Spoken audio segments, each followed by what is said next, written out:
하신 이 자리가 천국입니다. 이렇게 인사하겠습니다.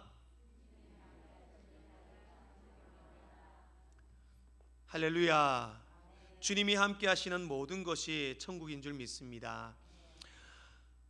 이스라엘 갈릴리 북부에 가면은 타브가라는 지역이 있습니다. 그 타브가라는 지역에 대표적인 오병이어 기념교회가 있습니다.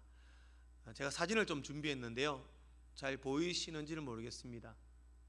저렇게 생긴 교회인데 이 안에 들어가면 아마 이 장소에서 예수님께서 오병이어의 기적을 베푸셨던 장소였을 것이다, 그렇게 추정해서 지어졌습니다.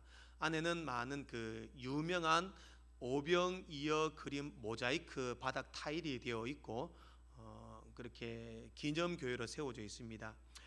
이 오병이어 기념교회를 중심으로 조금 갈릴리 호수 쪽으로 조금씩 아래로 내려오면 긴네사르라는 동네가 있습니다. 긴네사, 지금의 지명의 이름이 긴네사르입니다. 이 긴네사르가 바로 성경에서는 게네사렛, 우리가 알고 있는 게네사렛이라는 그런 동네입니다. 게네사렛이라는 이 동네가 매우 부유하고 매우 번화한 매우 큰 도시입니다. 그렇게 아름다운 도시인데 마치 어떤 유럽의 그런 해변의 풍경을 보는 듯한 아름다운 곳입니다. 그 다음 사진을 한번 보시겠습니다. 제가 찍었습니다. 제가 찍은 사진인데 이렇게 막 유럽 해변처럼 멋있습니다. 조금 요거는 어두울 때 찍었고, 그 다음 사진을 한번 보시겠습니다. 갈릴리 호수입니다. 여기가 우리가 상상하는 갈릴리 호수보다는 매우 아름답고 정말 휴양 도시입니다. 여기에는 어떤 도시냐 하면 날씨가 너무 덥지도 않고 선선한 강바람이 불어오고 사람들이 물의 수심도 깊지 않아서 계속 물수변을 걸어가도 수심이 얕습니다. 그래서 어린아이나 어른이나 노인이나 모두가 이곳에서 해수욕을 즐기고 많은 가족 단위로서 즐길 수 있는 그런 곳입니다. 조금 더 옆으로 가면 수심이 깊은 곳이 있습니다. 거기에서는 유람선을 타고 많은 사람들이 유람선에 음악을 크게 틀어놓고 춤도 추고 막 화려하게 밤 문화가 발달된 그런 도시입니다. 옆에는 아이들이 그 갈릴리 호수에서 다리가 있습니다. 작은 다리가 있는데 그 다리 밑에서 다이빙도 하고 수영도 하고 정말 평화롭고 아름다운 도시입니다. 아마 이 도시를 중심으로 오늘 배경에 오병이어의 기적이 일어난 도시가 바로 이 주변이었습니다. 예수님 당시에도 아마 이렇게 평화로운 모습이 그때도 그렇지 않았을까 생각이 되는 것이, 바로 이런 아름다운 해변가에서 수심이 깊지 않았기 때문에 많은 사람들이 와서 물놀이를 즐기고, 또 어떤 사람은 그물을 손질하고 반대편에 수심이 깊은 곳에서는 배를 띄우고 고기를 잡고, 또 그 앞에서는 신선한 고기를 판매하는 사람들도 있었고, 그렇게 아름답게 그런 해변가의 그런 아름다운 모습이 그려지는 그런 장면입니다. 그러다가 예수님께서 우리 마을에 오신다 그런 소문이 들리면 여기저기 사람들이 모여들고 예수님 앞으로 옹기종기 모여듭니다. 예수님은 그들에게 말씀을 전가하시고, 상처받고 문제 있고 고통당하고 힘든 사람이 예수님 앞에 찾아오면 머리에 따뜻하게 손을 얹으시며 기도해 주시고, 병이 치료받고 내 문제가 해결되었습니다 기뻐 뛰며 춤추며, 아마 그러한 아름답고 평화로운 모습, 그 모습이 오늘 본문의 배경이 되고 있습니다. 마찬가지로 많은 사람들이 예수님이 오신다는 소문을 듣고 그 아름다운 해변가 그 언덕 위에 모였습니다. 모여서 예수님이 말씀을 증거하고 예수님의 말씀을 듣게 됩니다. 너무 그 말씀이 얼마나 재미있었던지 해가 지는지도 모르고, 저녁 늦게 해가 지고 뉘엿뉘엿, 아까 제가 처음 보여드렸던 그 그림처럼 해가 넘어가고 저녁이 되고 있습니다. 그러다가 사람들이 배가 고픕니다. 너무 오랜 시간 예수님을 따라다니고 말씀을 들었기 때문에 허기가 집니다. 먹을 것이 필요했습니다. 그때 예수님께서 제자 빌립에게 물었습니다. 빌립아, 많은 사람들이 모였는데 어디서 이 사람들에게 떡을 사서 이 사람들을 먹여야 될까 물었습니다. 그러자 빌립이 예수님께 대답합니다. 예수님, 이 사람들에게 조금씩 거둔다고 해도 200데나리온의 떡이 부족합니다. 그렇게 말합니다. 1데나리온은 지금의 가치로 따지면 한 사람의 노동자의 일삭입니다. 하루 노동의 일삭입니다. 그러면 우리가 지금 약 한 1인당 한 명이 일을 해서 10만 원의 하루의 일당을 번다고 하면은 200데나리온이라고 그러면은 2천만 원의 돈이 필요합니다. 그런 말입니다. 엄청나게 많은 돈이 필요합니다. 그러니 이 많은 사람을 예수님 먹인다는 것은 불가능합니다.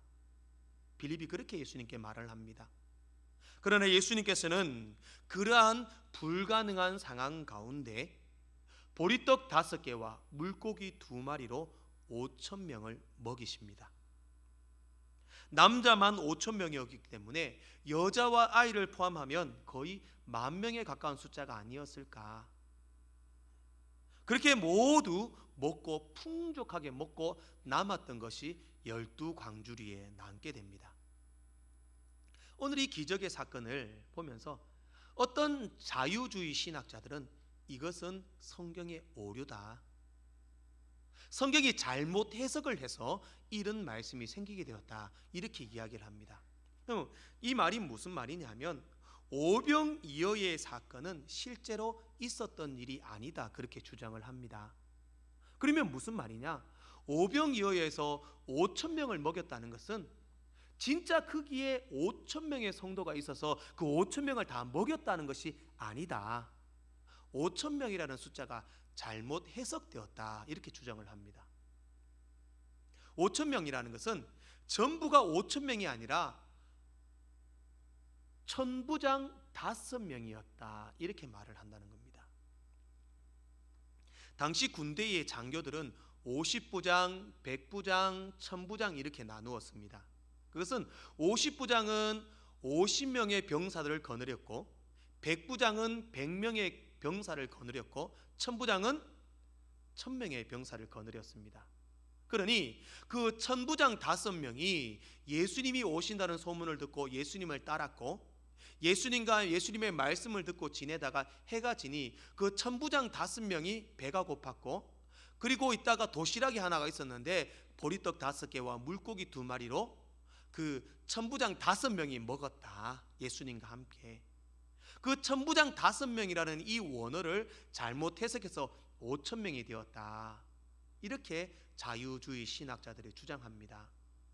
자유주의 신학자들은 항상 성경을 이런 식으로 해석을 합니다. 그래서 이스라엘 백성들이 애굽 땅에서 가나안 땅으로 갈 때에 홍해를 건넌 것은 진짜 물로 된 홍해를 건넌 것이 아니라 당시 홍해는 가을이 되면 붉게 갈대가 많이 세워져 있는데 그 갈대 밭을 헤집고 홍해를 건넜을 뿐이다, 그렇게 자유주의 신학자들은 주장을 합니다. 그러나 그들은 그들의 주장에 오류에 빠집니다. 어떤 오류냐면, 그러면 그렇게 갈대밭을 헤치고 다녔다면 따라오던 애굽의 병사들은 어떻게 죽었습니까? 갈대밭에 빠져 죽지는 않았을 것입니다. 마찬가지입니다. 오늘도 천부장 5명과 보리떡 5개와 물고기 2마리로 함께 먹었다면 남은 12광주리는 어디서 나왔겠냐는 것입니다. 결국 자유주의 신학자들은 자신의 깨외, 자신의 주장에 잘못된 지식의 오류에 넘어가고 있습니다. 말도 안 되는 억지 주장을 하고 있다는 것입니다. 예수님께서는 분명히 요한복음을 통하여서 친히 가나 혼인잔치에 물을 포도주로 변화시키시고 이제 계속된 예수님의 기적과 표적을 바라보며 많은 사람들이 모였을 때에 그 사람들에게 보리떡 5개와 물고기 2마리로 친히 먹이셨고 12광주리를 남기셨습니다. 그리고 이것은 예수님께서 오늘 본문에서는 기적이다 라고 말하지 않으셨습니다. 오늘 본문을 기록한 요한은 바로 오병이어의 표적이다, 그렇게 말씀합니다. 표적이다. 기적과 표적은 다릅니다. 기적은 놀라운 일, 일어나기 힘든 일이 일어나는 것을 기적이라, 미라클이라 그럽니다. 표적은 사인입니다. 표적은 이 사건을 통하여 무엇인가 보여주기 위한 목적이었다라는 것입니다. 그러면 요한이 말하는 이 오병이어의 표적은 예수님께서 보리떡 5개와 물고기 2마리로 5,000명을 먹이시면서 이 사건을 통하여 오늘을 살아가는 모든 성도들에게 무엇인가 보여주고 가르쳐주고 무엇인가 말씀하는 의미가 있다라는 것입니다. 그래서 표적이다라는 단어를 쓰고 있습니다. 즉 예수님께서 오병이어로서 기적을 행하시고 굶주렸던 사람들을 먹이고 배불리 먹이고 12광주리를 남겼다. 이것이 오늘 본문의 핵심이 아닙니다. 오늘 본문의 핵심은 표적이 핵심입니다. 예수님이 이 사건을 통하여 무엇인가 보여주길 원하셨다. 그러면 저는 오늘 이 오병이어의 표적을 통해서 과연 예수님께서 이 표적을 통하여 우리에게 무엇을 보여주고자 했느냐, 그 사실을 살펴보면서 함께 은혜를 나누고자 합니다. 첫 번째로 오병이어의 표적은 예수님이 구세주이심을 보여주시는 표적이었습니다. 예수님께서 성경에서 행하신 많은 기적들은 성경에 많이 기록되어져 있습니다. 요한복음인 저자 요한도 예수님께서 행하신 기적들을 상세히 요한복음에 기록했습니다. 가나 혼인잔치에서 물이 변하여 포도주가 되게 하셨습니다. 가버나움의 왕의 신하의 병을 고쳐주셨습니다. 베데스다 연못에서 38년 된 병자를 고쳐주셨습니다. 오늘 보리떡 5개와 물고기 2마리로 5,000명을 먹이셨습니다. 갈릴리 호수를 걸으셨습니다. 예루살렘에서 날 때부터 맹인된 자를 고치셨습니다. 죽은 나사로를 살리셨습니다. 모두 다 기적입니다. 모두 다 예수님이 일으키신 기적입니다. 그러나 우리는 이런 기적을 볼 때 항상 잊지 말고 명심해야 할 사실이 있습니다. 그 모든 기적들의 주인공은 바로 예수님이시다. 물이 포도주가 된 것이 중요한 것이 아닙니다. 더 좋은 포도주가 생겼다는 것이 중요한 사실이 아닙니다. 예수님께서 그 혼인잔치에 계셨다. 그리고 예수님께서 물을 포도주로 변화시키셨다. 그 사실이 중요한 것입니다. 수많은 병자들이 고침을 받았습니다. 죽었던 자들도 살아났습니다. 고침받고 치유받았다는 것이 문제가 아닙니다. 예수님께서 그들을 불쌍히 여기셔서 그들의 병을 고치셨다. 그 사실이 중요한 것입니다. 그러면 보리떡 5개와 물고기 2마리로 5,000명을 먹이시고 12광주리가 남았다. 오늘 이 사실이 중요한 것이 아닙니다. 보리떡 5개와 물고기 2마리를 축사하시고 나누어 주셨을 때 예수님께서 그렇게 그 기적을 이루셨다, 만드셨다. 그 사실이 중요하다는 것입니다. 죽은 나사로가 살아났습니다. 살아난 나사로가 주인공이 아닙니다. 우리는 항상 그 말씀을 볼 때 나사로가 살아났다, 나사로가 살아났다, 거기에 집중을 합니다. 그러나 살아난 나사로가 중요한 것이 아니라 나사로를 살리신 예수님, 우리는 그분을 바라볼 수 있어야 합니다. 예수님이 이 모든 기적을 표적으로 나타내셨습니다. 오늘 요한복음의 저자 사도 요한도 표적이라는 단어를 사용하시며 이 표적은 반드시 예수님께서 우리에게 보여주시는 뜻이 있다, 보여주시고자 하시는 말씀이 있다, 그렇게 말씀합니다. 요한복음에서 요한은 이 요한복음을 기록한 분명한 목적을 말씀합니다. 요한복음 20장 31절 말씀입니다. 우리 앞에 화면을 보시고 같이 한 목소리로 함께 읽어보겠습니다. 시작. 오직 이것을 기록함은 너희로 예수께서 하나님의 아들 그리스도이심을 믿게 하려 함이요 또 너희로 믿고 그 이름을 힘입어 생명을 얻게 하려 함이니라. 아멘. 요한복음이 기록된 목적과 성경이 기록된 목적이 오늘 요한은 이렇게 말씀합니다. 하나님의 아들 예수가 그리스도이심을 믿게 하고 그를 믿음으로 생명을 얻게 하려 함이라. 아멘. 마찬가지입니다. 오늘 이 오병이어의 표적도 예수님께서 우리에게 무엇을 말씀하시냐면 보리떡 5개와 물고기 2마리로 5,000명을 먹였고 12광주리를 남겼다. 이것이 중요한 것이 아니라 이런 기적을 행하신 예수님이 그리스도요 그분을 믿음으로 생명을 얻게 하려 함이니라. 오늘 그러한 목적임을 기억할 수 있기를 원합니다. 예수님은 그리스도이십니다. 예수님은 살아계신 하나님의 아들이십니다. 예수님은 우리의 구세주이십니다. 그분을 믿음으로 우리는 영생을 누릴 수 있습니다. 그분을 통하여 천국이 우리에게 영원한 유업으로 상속될 줄로 믿습니다. 오병이어의 표적은 예수님이 하나님이시며 예수님이 우리의 구세주이심을 보여주신 표적입니다. 그래서 요한복음 6장 51절 말씀에서도 예수님께서는 이렇게 말씀하십니다. 나는 하늘에서 내려온 살아있는 떡이니 사람이 이 떡을 먹으면 영생하리라. 내가 줄 떡은 곧 세상의 생명을 위한 내 살이니라 하시니라. 예수님은 살아있는 생명의 떡입니다. 예수님은 살아있는 생명의 빛입니다. 예수님을 통해서만 구원이 있습니다. 예수 그리스도의 십자가와 보혈의 공로만이 우리를 영생으로 인도할 줄 믿습니다. 예수님은 인류 역사의 참 주인공이십니다. 예수님은 우리 모든 성경의 핵심이십니다. 수많은 기적들, 오늘 특별히 본문의 오병이어의 사건은 오로지 예수님이 하나님이시요 우리의 구세주이심을 보여주기 위한 기적이었던 것입니다. 두 번째로 오병이어의 표적은 천국이 어떤 곳인 줄을 보여주는 기적입니다.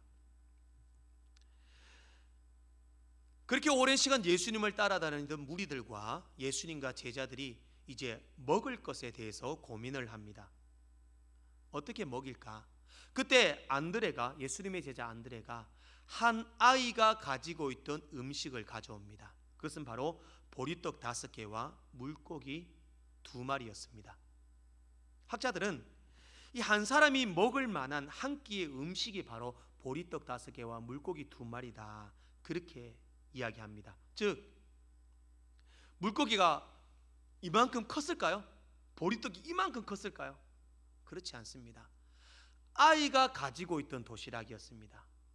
그러면 최소한 아이 한 명이 들고 다닐 수 있는 무게나 양이었을 것이고, 많게는 성인 한 명이 먹을 양이었거나 작게는 아이 한 명이 먹을 수 있는 양이었다라는 것입니다. 많지 않은 양입니다.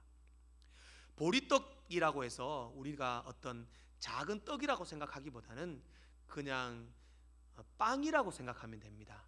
당시 팔레스타인 사람들이 먹고 있는 주식의 빵입니다. 그 빵이 어떤 모양이냐 하면 우리 슈퍼나 마트에 가면 파는 꿀호떡 있죠. 꿀호떡, 동그랗게 생긴 꿀호떡, 그거하고 비슷하게 생겼다고 생각하시면 됩니다. 단지 안에 꿀이 없습니다. 아무것도 없습니다. 그리고 고기는, 생선은 우리가 생각하는 어떤 금붕어나 베드로고기라고 말하는 베스나 그런 고기보다는 멸치보다 조금 큰, 어떤 피라미보다 조금 큰 피라미 정도 되는 그 정도 크기, 전어 있지 않습니까? 그거보다 작은 것, 그 정도 크기로 보시면 됩니다. 그런 생선을 소금에 절입니다. 왜 그렇게 절였냐 하면은 당시에 그 빵은 아무것도 들어있지 않습니다. 그냥 빵입니다. 떡이 빵을 먹으면 목이 막힐 수 있기 때문에 소금에 절여놓는 생선을 그렇게 한 입씩 베어 먹었습니다. 그러니 우리가 생각하는 그냥 생선 젓갈 정도로 생각하시면 좋을 것 같습니다. 그래서 그것을 도시락처럼 가지고 다녔던 것입니다. 그러면 그 양이 그렇게 많지 않았습니다. 많은 사람들이 먹을 수 있는 양이 아니었다라는 것입니다. 그러면 예수님께서 그 안드레가 가져온 그 한 아이의 도시락을 가져오시고 예수님께서는 뭐라고 말씀하시냐면 10절 말씀에 이렇게 말씀하십니다. 예수께서 이르시되 이 사람들로 앉게 하라. 앉게 하라. 이미 이들은 예수님의 말씀을 듣기 위하여 늘 푸른 잔디에 앉아 있었습니다. 앉아 있었는데 예수님께서 앉게 하라 이 말씀은 뭐냐 하면, 당시 문화는 식사를 할 때는 이렇게 비스듬히 누워서 하는 식사의 습관이 있습니다. 그래서 바닥에 누워서 비스듬히 누워서 빵을 먹고 찍어 먹고 생선을 집어 먹고 그렇게 먹는 문화였습니다. 그러니 비스듬히 눕고 모두 다 밥 먹을 준비를 해라. 우리나라 말로로 말하면 밥상 차려라. 그런 의미의 말입니다. 앉게 해라 이 말은. 그래서 예수님께서 그 보리떡 5개와 물고기 2마리 작은 양의 도시락을 가지고, 얘들아 이제 밥 먹을 준비를 해라. 밥 먹을 준비를 해라. 놀랄 수밖에 없습니다. 아니 예수님, 우리에게 먹을 것이 어디 있다고? 지금 작은 보리떡 보리빵 5개와 물고기 2마리를 가졌는데 어떻게 밥 먹을 준비를 하라는 것입니까? 아무도 그렇게 이야기하지 않았습니다. 제자들과 남자만 5천이 되었던 그 수많은 인파가 모여들었고 이제 밥 먹을 준비를 합니다.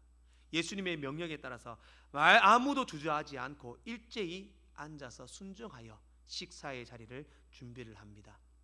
예수님께서는 그 자리에서 축사하십니다. 축사를 하시고 음식을 나누어 줍니다. 11절 말씀에 중요한 말씀이 있습니다. 11절 맨 마지막에 보면은 그들의 원대로 주시니라. 양이 많지 않다고 딱 적당한 양, 적정한 양만 주시고 딱딱 떼어주시고 공평하게 준 것이 아니라 더 많이 달라고 하는 사람은 더 많이 줬다는 겁니다. 원대로 필요한 만큼 먹을 수 있는 양만큼 주었다. 보리떡 5개와 물고기 2마리의 그 작은 양으로 떼어줬을 때에 수많은 사람들이 원대로 받고 배불리 먹고 즐거워했다라는 것입니다.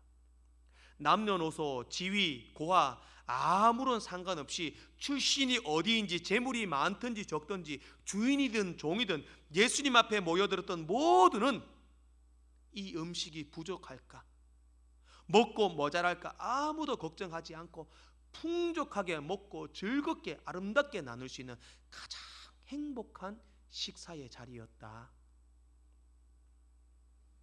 사랑하는 성도 여러분, 오늘 이 식사를 하는 이 장면을 우리의 머릿속으로 한번 상상을 해보기를 원합니다. 모두가 말씀을 듣다가 배가 고파 지쳤습니다. 그런데 보리떡 5개와 물고기 2마리의 작은 양으로 떼어주시자 모든 사람들이 원없이 먹고 즐기며 너무너무 행복해하는 그 모습들, 바로 이 모습이 우리 천국에 갔을 때의 그 모습은 아닌가. 온종일 주님과 함께 있습니다. 온종일 주의 말씀을 들었습니다. 주님과 함께하니 풍성하게 먹을 것이 넘쳐났습니다. 그 누구도 모자람이 없고 부족함이 없었습니다. 모두들 행복과 웃음이 넘치는 복된 시간이었습니다. 네 것이 더 많네, 내 것이 더 작네, 누가 더 많이 먹었네, 적게 먹었네, 불평하고 불만하고 부러워하고 비교할 필요도 없었습니다. 넘치는 만족감이 있었습니다. 예수님은 그것을 보여주고 싶었습니다. 그것이 표적이었습니다. 오병이어의 표적은, 얘들아 나와 함께하면 천국같이 살 수 있어. 천국이 이런 곳일 거야. 말씀 듣고 예수님과 함께하고 먹을 것이 풍족하고 걱정 근심 없고 기쁨과 즐거움이 가득한 곳, 그것이 천국일 거야. 오병이어의 표적은 바로 그것을 보여주기 위함이었다라는 것입니다. 한 번씩 이렇게 마트에 가면은 꼭 빠지지 않고 들리는 곳이 있습니다. 시식 코너 다 경험해 보셨죠? 시식 코너에 가면은 이렇게 물건을 파시는 분들이 드셔보시고 구입하십시오, 그렇게 말을 합니다. 구입하지 않지만 다 먹어봅니다. 맛을 봅니다. 먹어보고 너무너무 맛있고 정말 맛있으면 사고 싶은 마음이 생깁니다. 또 드라마를 저는 좋아하지 않습니다. 드라마를 거의 안 봅니다. 드라마를 보는 사람들의 가장 약점이 뭐냐? 꼭 끝날 때는 다음 편을 보고 싶도록 끝냅니다. 결정적인 시간에 끝냅니다. 그래서 그 시간을 기다렸다가 볼 수밖에 없게 만드는 것입니다. 오병이어의 표적이 바로 그런 것입니다. 얘들아, 천국에 와봐.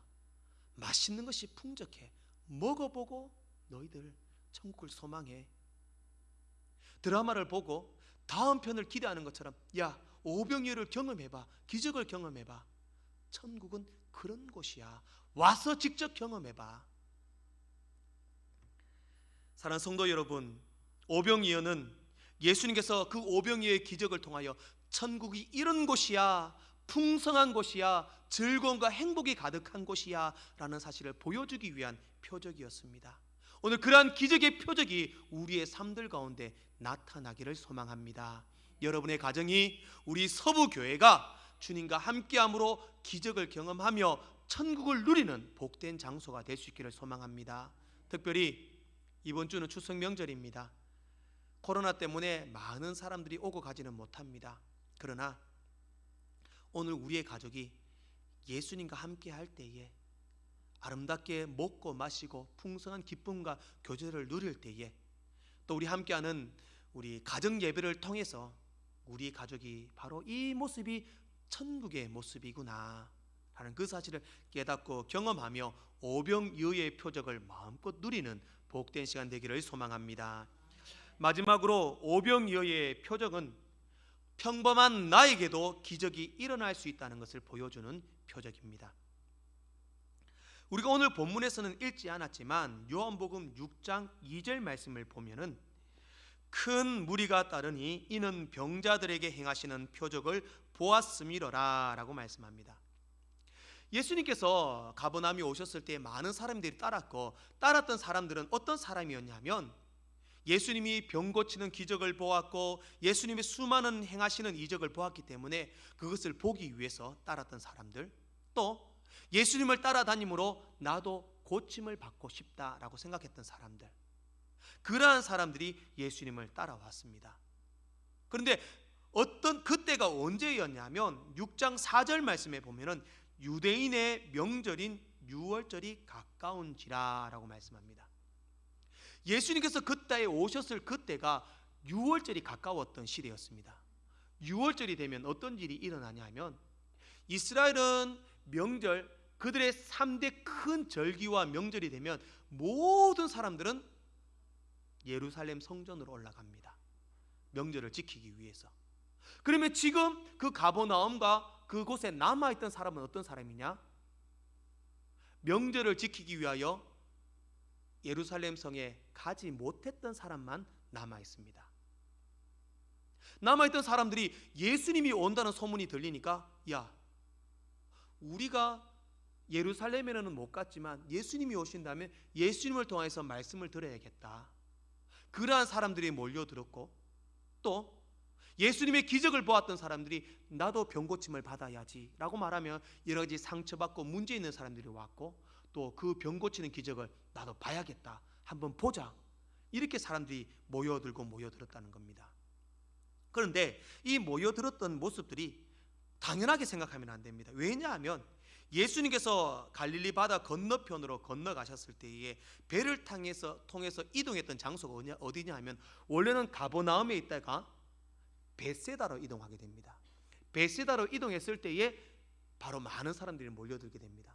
가버나움에서 벳세다 거리가 이렇게 그곳이 산지가 많았고, 지금도 가면 차로 가도 꾸불꾸불한 길들을 올라가서 북쪽으로 가야지 벳세다로 갈 수 있습니다. 그러니 갈릴리 호수 거의 북남단에서 거쳐서 조금씩 북쪽으로 올라가신다고 생각하면 됩니다. 거기에서 가버나움에서 벳세다로 올라가는 그 길에 예수님은 배를 타고 가셨고, 사람들은 그 길을 육로로 해서 예수님을 찾아왔습니다. 그러면 많게는 6km, 적게는 6km, 많게는 10km의 거리를 걸어서 예수님께 와야 했다라는 것입니다. 그렇게 그들은 짧은 거리가 아닙니다.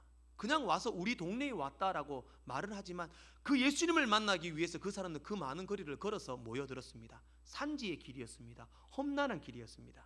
그러나 그만큼 예수님을 만나겠다는 간절함이 있었던 것입니다. 그런 그들에게 기적이 나타났습니다. 어떤 기적? 눈봉사가 눈을 뜨고 안진뱅이가 일어나고 병이 치유되는 그런 기적이 아니었습니다. 바로 보리떡 5개와 물고기 2마리로 배불리 먹을 수 있는 기적. 성경에는 많은 기적들이 있지만 그 기적의 주인공들은 항상 고통당하는 자, 병자, 문제 있는 자, 상처받는 자들이 예수님을 통하여 기적을 경험했습니다. 그러나 오늘 이 5,000명의 숫자의 대부분은 일반 평범한 사람이었습니다. 문제가 없는 사람도 있었습니다. 그러나 그 평범한 사람들도 예수님을 따라왔을 때에 그 오병이어의 표적을 보고 기적을 경험하게 되었던 것입니다. 오늘 그 기적이 오늘 평범한 일상을 살아가는 우리 모두들의 기적이 될 수 있기를 소망합니다. 예수님과 함께 하였더니 나도 기적을 경험했어. 예수님을 따라갔더니 예수님이 주신 그 음식을 먹고 나도 기적의 음식을 먹을 수 있었어. 생명의 양식을 먹을 수 있었어. 예수님과 함께하는 이 순간이 기적의 순간이야. 모든 사람들이 그렇게 기뻐하며 환호하며 춤추며 즐거워하며 주님을 높여드렸을 것입니다. 오늘 우리의 일상이 기적의 일상이 되길 원합니다. 내가 살아있는 이 순간이 기적이며 내가 예배드리는 이 예배의 자리가 기적이며 한 가정에서 한 사람으로서의 현재의 시간을 살아가는 우리 모든 삶의 순간이 주님과 함께하였을 때가 기적이라는 사실을 믿을 수 있기를 소망합니다. 사랑하는 성도 여러분, 오늘 우리는 오병이어의 표적을 바라보며 주님이 이 표적을 통하여 무엇을 말씀하시고자 하셨느냐? 예수님은 우리의 구세주 메시아십니다. 예수님과 함께하는 그곳이 바로 천국입니다. 예수님과 함께하는 그곳이 바로 기적의 현장입니다. 여러분 그 말씀을 믿으시며 여러분의 삶의 현장 속에 또 이번 추석 명절 속에 오병이어의 표적이 풍성하게 나타나는 복된 삶을 누리시기를 주의 이름으로 축복합니다. 기도하겠습니다. 살아계셔서 역사하시는 하나님 아버지, 오늘도 말씀을 통해